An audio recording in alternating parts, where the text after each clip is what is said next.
Guys अगले 5 साल में इंडिया के 50% ट्रेडिशनल फैमिली ज्वेलर्स परमानेंटली बंद हो जाएंगे। हाँ, वो सेम ज्वेलर्स जहाँ आपके दादा दादी, आपके मॉम डैड, इवन आपकी शादी के गहने बने थे, वो सब गायब हो जाएंगे। और किलर बात यह है कि ये मर्डर 3 इंडियन ब्रांड्स कर रहे हैं, तनिष्क, कल्याण और मालाबार। लेकिन सबसे इंसेंट पार्ट, तनिष्क के पास एक सीक्रेट वेपन है जो लिटरली गोल्ड को हवा से क्रिएट करता है। मतलब तनिष्क के शोरूम में रखा एक भी ज्वेलरी उनका नहीं है। Can you believe it? एक ज्वेलरी कंपनी जो गोल्ड ही नहीं खरीदती। और जब मैंने ये डिस्कवर किया कि टाइटन जेपी मॉर्गन और आईसीबीसी बैंक के साथ मिलके एक गेम खेल रहा है, मेरा तो माइंड ही ब्लो हो गया। तो क्या आपके लोकल ज्वेलर्स का टाइम खत्म हो गया है? और जो अभी होने वाला है वो इंडियन बिजनेस हिस्ट्री का सबसे बड़ा डिस्ट्रप्शन होगा।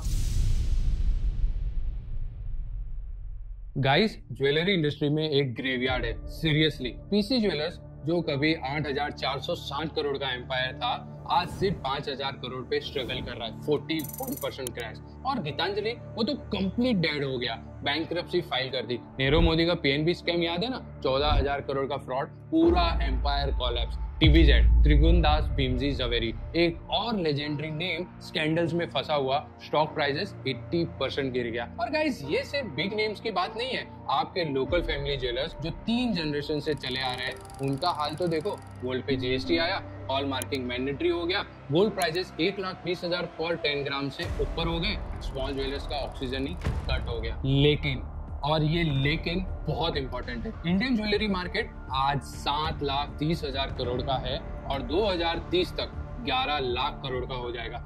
मतलब मार्केट में अपॉर्चुनिटी तो है, पर सिर्फ उन प्लेयर्स के लिए जो स्मार्ट है, जो पुराने तरीके छोड़ के नए बिजनेस मॉडल्स अपना रहे हैं। और यहाँ पे एंट्री कर रहे हैं 3 कंपनीज, टाइटन, कल्याण और मालाबार। और शॉकिंग बात, मालाबार की रेवेन्यू 66,000 करोड़ है, टाइटन से भी ज्यादा। Bat you didn't know that. सोचो, जब पीसी ज्वेलर्स और गीतांजलि जैसे जायंट्स मर गए, तो ये 3 कैसे सर्वाइव कर रहे हैं? क्या है इनका सीक्रेट? तो देखो, इंडियन वेडिंग में आपके 15 लाख के टोटल बजट में से लगभग 3.5 लाख ज्वेलरी पे जाता है। That is around 22% of your entire wedding cost. तो ऑब्वियसली है, जो कंपनी इस मार्केट को क्रैक करेगी वो मैसिव बन जाएगी। पर इन तीनों की स्ट्रेटेजी कंप्लीटली डिफरेंट है।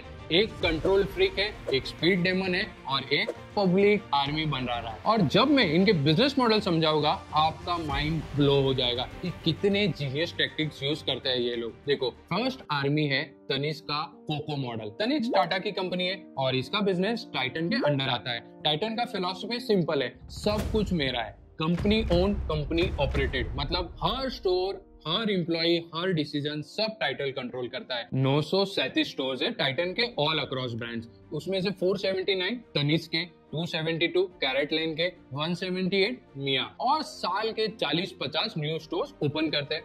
क्यों?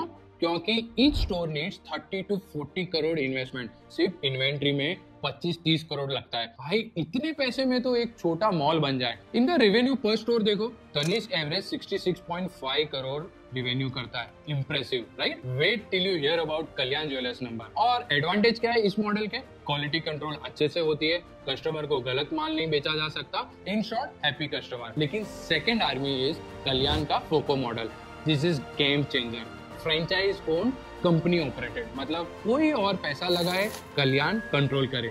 जीनियस, जून 2022 में पहला फोको स्टोर, आज 174 FOCO stores generating 49% of total revenue in just 3 years। FY26 में कितने न्यू स्टोर ओपन किए? 170, 170 सिर्फ 12 मंथ में। सेम टाइम में तनिष्क ने कितने ओपन किए? 40 स्टोर्स। तो कल्याण ज्वेलर्स ने कैसे किया? Simple math. देखो, फ्रेंचाइजी इन्वेस्ट करता है 15 से 25 crore. Store setup, interior, initial inventory, सब फ्रेंचाइज का पैसा। और कल्याण स्टोर का पूरा ऑपरेशन, न्यू डिजाइन, सेल संभालता है। रिस्क फ्रेंचाइज का और कंट्रोल कल्याण करता है। इनका रेवेन्यू पर स्टोर कितना है? 77.8 करोड़, टाइटन से भी ज्यादा है। वेट, प्रॉफिट मार्जिन सिर्फ 2.9% वर्सेस टाइटन का 7%। हाँ, स्पीड है बट प्रॉफिटेबिलिटी नहीं। पर सबसे वाइल्ड स्ट्रेटेजी तो मालाबार की है।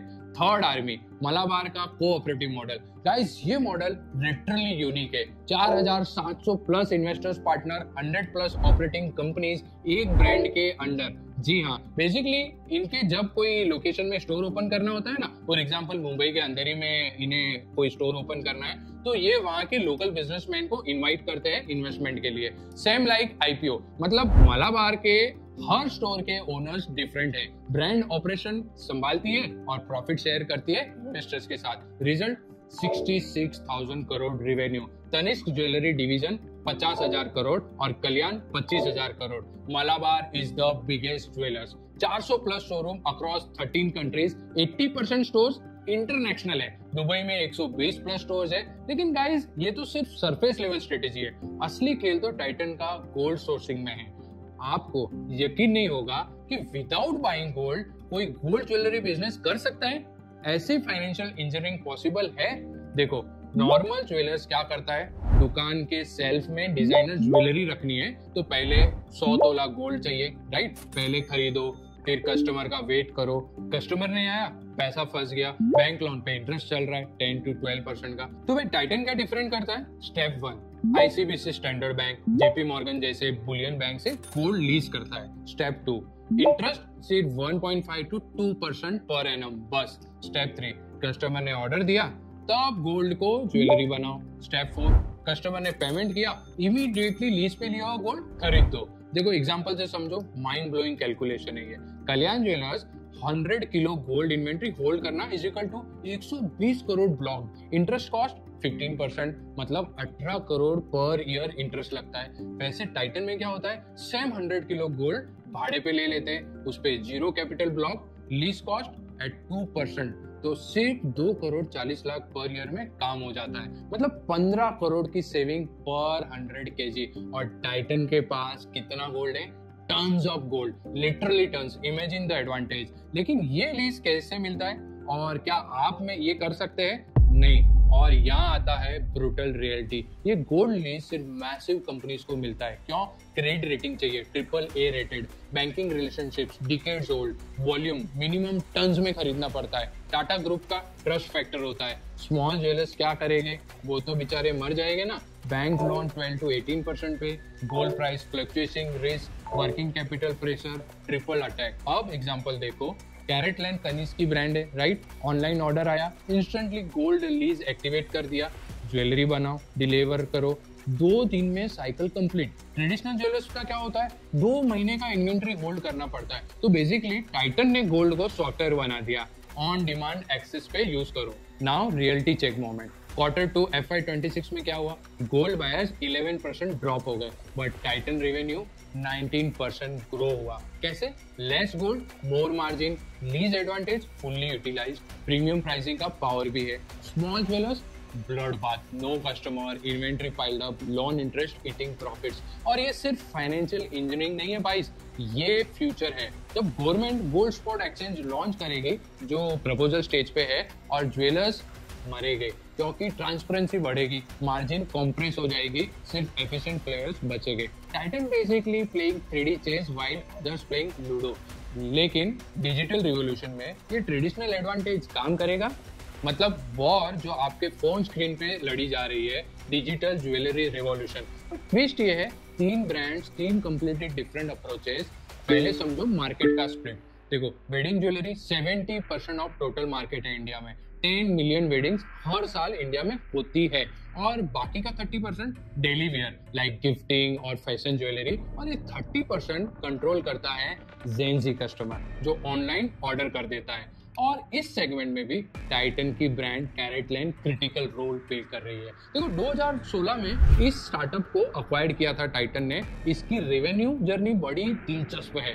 देखो फाइनेंशियल ईयर 2019 में 420 करोड़ का रेवेन्यू, FY24 में 3000 करोड़ का revenue, 7x growth in 5 years, and you will be surprised to know latest quarter FY26 में 90% growth. Yes, 90%, 272 stores plus complete online dominant, virtual try on, AR feature, 360 degree views, order online, try in store, buy anywhere, omni channel का बाप। Target audience young couples, working womens and millennials. Average order value 30,000 rupees. Birthday gift, anniversary, small occasions, not heavy wedding stuff, smart positioning. और इसे compete करने के लिए कल्याण jewellers ने 2017 में एक स्ट्रगलिंग स्टार्टअप को एक्वायर किया था, cadre.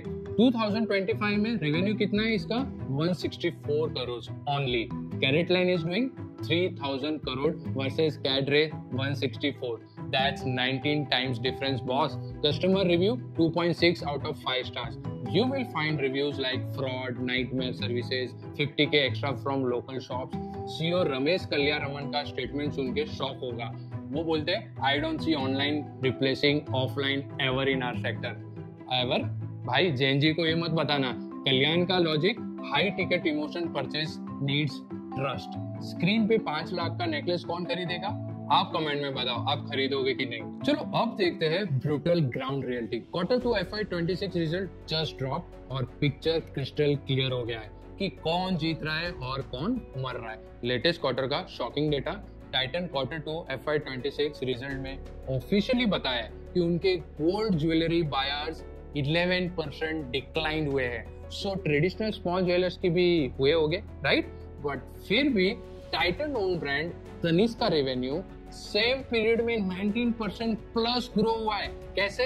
How is this possible? Simple, rich getting richer, premium customers increase, mass market गायब हो गया boss, average ticket size increase हो गई, इसलिए कस्टमर काउंट ड्रॉप होने पर भी टाइटन तनिष्क का रेवेन्यू बढ़ गया। कल्याण ज्वेलर्स का Q2 FY26 revenue growth 30% year on year, massive same store growth, 16% new customer addition, 38%, लेकिन इनकी स्टॉक प्राइस अभी भी गिरी हुई है डिस्पाइट गुड रिजल्ट। मतलब मार्केट को ट्रस्ट नहीं है इनके फोको मॉडल पर। अब स्मॉल ज्वेलर्स का हाल देखो। इंडिया में 3.5 लाख प्लस स्मॉल ज्वेलर्स है, उनमें से ओनली 86,000 ज्वेलर्स ने जीएसटी रजिस्ट्रेशन करवाया। मतलब 2.6 लाख ज्वेलर्स आज भी ग्रे मार्केट में ऑपरेट कर रहे हैं। हॉल मार्किंग मैंडेटरी हो गया, कंप्लायंस कॉस्ट बढ़ गई। देखो 2030 का prediction based on hard data, next 5 years में मार्केट साइज 7.3 लाख करोड़ से 11.2 लाख करोड़ हो जाएगी। And who gets what? Organise sector currently 33 to 37% market control करता है, जो बाय 2030 50% पर कब्जा कर बैठेगा। और अनऑर्गेनाइज करंटली 66% से 50% के नीचे चला जाएगा बाय 2030। मतलब 50% small jewellers will be out of the business. Why?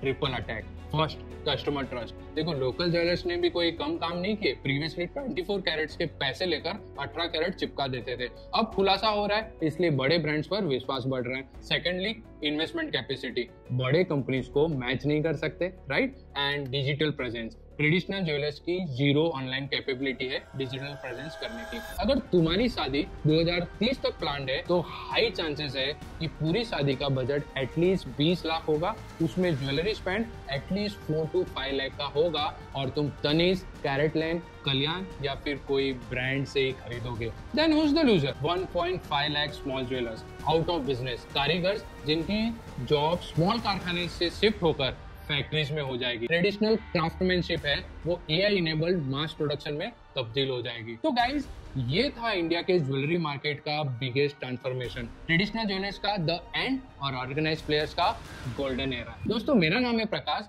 और अगर वीडियो पसंद आया हो तो लाइक करो, शेयर करो और थिंक विंग सब्सक्राइब जरूर कर देना। Stay tuned for the next video. Thank you for watching.